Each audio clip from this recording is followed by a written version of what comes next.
Have you ever sat in a room full of people and felt invisible? Or felt that the silence in your home is not peaceful, but heavy, like a room full of things you no longer recognize?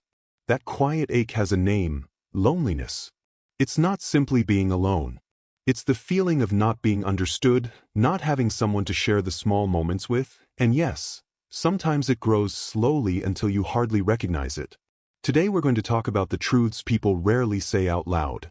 We'll look at why loneliness creeps in, how it shows up, and, gently but clearly, what really helps.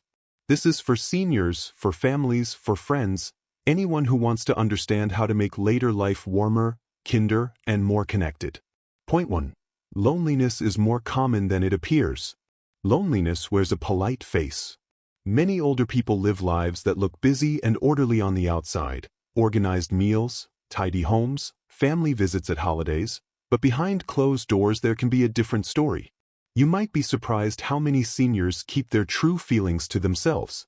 It's not shame so much as a habit. "I'm fine," they say, because that answer keeps the conversation short and keeps others comfortable.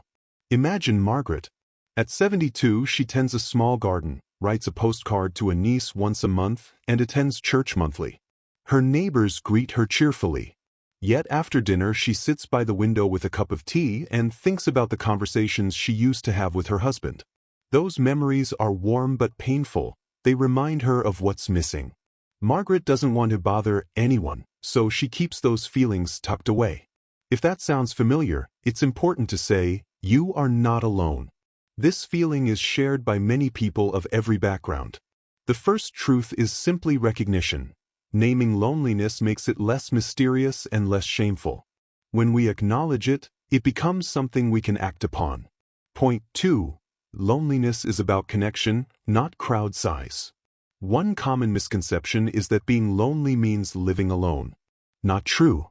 You can live with family, be surrounded by grandchildren, or attend weekly events and still feel profoundly lonely. At its heart, loneliness is about the quality of connection.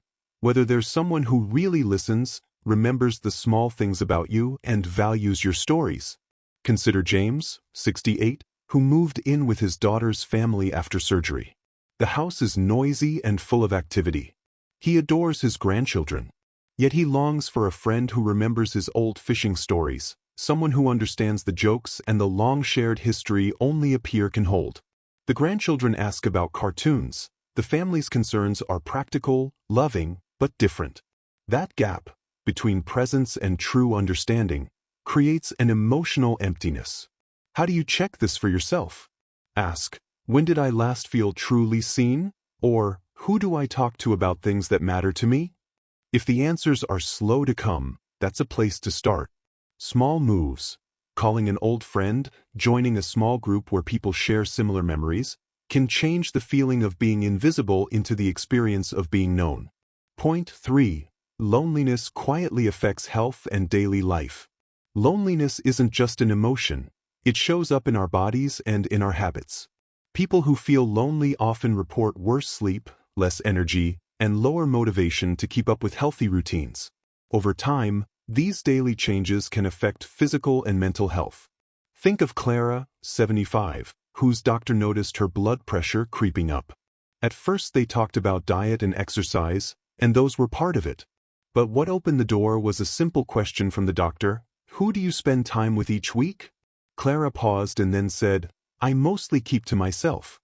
She confessed she went days without meaningful conversation. Once she joined a weekly walking group and started calling a friend she hadn't spoken to in years, she found routine returned. She slept better and felt more motivated to cook and move. The point is not to medicalize loneliness but to understand it as something that touches our habits and health. If you or someone you care about seems withdrawn, small changes in connection can sometimes ripple into better sleep, appetite, and mood. And if feelings are deep or accompanied by sadness that won't lift, it's wise to seek professional help. Talk to a doctor, counselor, or community worker who understands later life needs. Point 4. Why many seniors keep loneliness to themselves. People often hide loneliness out of pride, habit, or fear of being a burden. Many grew up in generations where independence was valued above seeking help. Others worry that admitting loneliness will lead to loss of autonomy. If I say I'm lonely, will people think I can't be alone? There's also the fear families will worry or doctors will assume the worst. John, a retired schoolteacher, carried a lifetime of giving. He spent decades solving other people's problems and had become the practical rock in his family. Asking for emotional comfort felt foreign. He told himself, "I'll manage. I don't want to make things harder for my children." That silence deepened his loneliness. Breaking that silence takes courage. Simple language helps. "I miss our talks," or "I'd love some company sometimes," are honest and gentle. Here's a small script to try. "I always enjoy hearing from you. Could we set a time each week to talk?" Framing connection as something you want, rather than a complaint, makes it easier for family and friends to respond. Point 5. Small, concrete steps that break the cycle. Loneliness can seem huge, but there are tiny, repeatable actions that change its course. Small steps matter because they are realistic and build momentum. The one-call habit. Choose one person, old friend, neighbor, or distant relative, and commit to a short call once a week. Even 5 minutes of real conversation matters. Micro-volunteer. Offer 1 hour a week at a library, school, or charity. Helping others creates social contact and returns a sense of usefulness. Meet a neighbor. Invite a neighbor for tea. Keep it short, warm, and low pressure. A simple, "I have some cookies, would you like to join me?" is often all it takes. Skill swap. Pair up with someone to teach each other a simple skill, baking, knitting, how to send photos. Shared learning creates natural conversation. Memory project. Start a memory box or oral history. Invite a friend or family member to help record stories.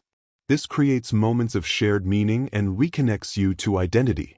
Eleanor, 80, started with one small move. She took a free art class at the community center. At first she felt awkward. She hadn't painted since her 20s. But the gentle environment, the shared laughter, and the habit of showing up once a week changed everything. She began leaving with one new conversation each time, and slowly a group of friends formed. She said, "Each week, a little light came back." If you want a practical plan, pick one small step to try this week and another next week. Don't aim to change everything at once. Consistency matters more than size. Point 6. Technology can be a bridge when it's simple and helpful. Technology is often painted as complicated, but it can be a friendly bridge when introduced gently. Video calls let faces and expressions come through. Photo messages share moments. Online hobby groups bring people with similar interests together even when geography separates them. Harold moved countries to live near family and relied on weekly video calls to keep ties with lifelong friends. They scheduled the same time each week, and each call began with 2 questions: "What made you smile this week?" and "What memory shall we laugh about tonight?" Those simple rituals made calls something they all looked forward to. If tech feels intimidating, start with what's simple: a short video call with one trusted family member.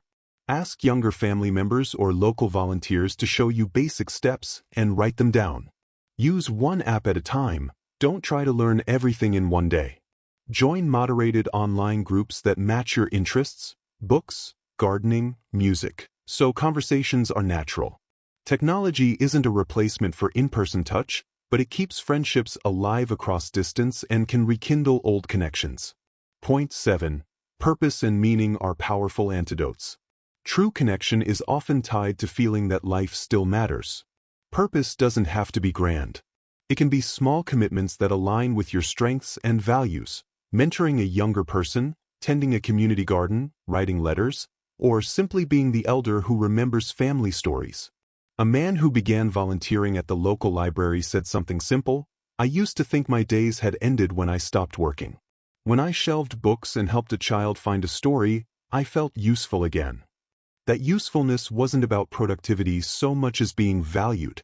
To find or renew purpose, try these steps. Make a short list of things that used to bring you joy or skills you've always had. Ask local community centers, schools, or churches how you can get involved for an hour or 2 a week. Consider projects that create legacy: writing letters to family, recording memories, or making a simple scrapbook parents and grandchildren can share. Start small and be kind to yourself. Purpose grows from tiny commitments that feel meaningful. When elders share wisdom, children and young adults gain perspective, and seniors regain a sense of belonging. Purpose ties identity to action, and action brings connection. Practical scripts and phrases you can use today. Sometimes the hardest part is finding the words. Here are a few simple, honest phrases you can try. I miss talking with you. Could we have a regular time to chat? Would you like to join me for a short walk on Thursday? I found these old photos and would love to share some stories. Are you free for a coffee? I'm trying something new this week. Would you like to hear about it? For family members or friends reaching out to an elder, try. I'm checking in because I care. Want to tell me one good thing that happened this week? Could we set a short weekly call? I love hearing your stories. These simple scripts lower the pressure and create invitations rather than obligations. How families and communities can help, gently. Families often want to help but worry about being intrusive. The key is to offer choices and small invitations. Instead of asking, "Are you lonely?" try, "Would you like company on Tuesday afternoon?" and be ready to follow through. Regular, predictable contact, an agreed weekly call or a monthly outing, creates a scaffold of connection. Community organizations can offer programs tailored to different abilities, short classes, friendly phone networks, or intergenerational programs where school children visit and talk.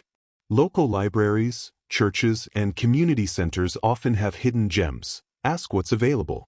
Loneliness is not a moral failing. It's a human signal that something important, connection, meaning, or recognition, is lacking. The good news is that small, steady acts can soften the ache. A single weekly call, a new hobby class, a shared memory project. These are not radical cures. They are everyday stitches that mend the heart.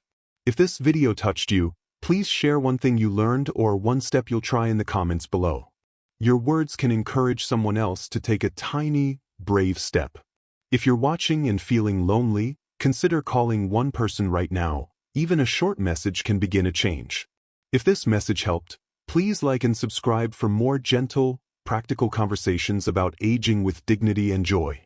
Share this video with someone who might need to hear they are not alone.